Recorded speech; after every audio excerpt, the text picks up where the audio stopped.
మనకు ఎప్పుడు సమస్యలు రావు అని అంటే, ఎప్పుడైనా కానీ మన జీవితంలో ముందుకు కానీ మన లైఫ్లో ఎప్పుడైనా డిసిషన్స్ తీసుకునేటప్పుడు పరిశుద్ధాత్మ దేవుణ్ణి అడుగుదాం.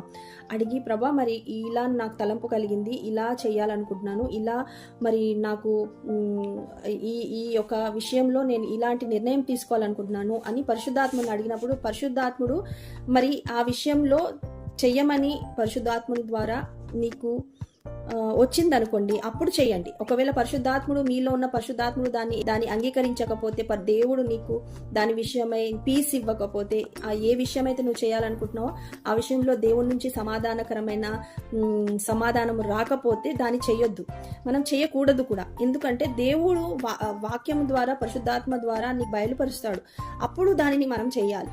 సో మన సొంతగా ఆలోచించి మన జ్ఞానం ప్రకారం మనం నడుచుకుంటే మనకు ఆ సమయంలో తెలియకపోవచ్చు, కానీ తర్వాత మనం దానికి కాన్సిక్వెన్సెస్ ఎదుర్కోవాల్సి వస్తుంది.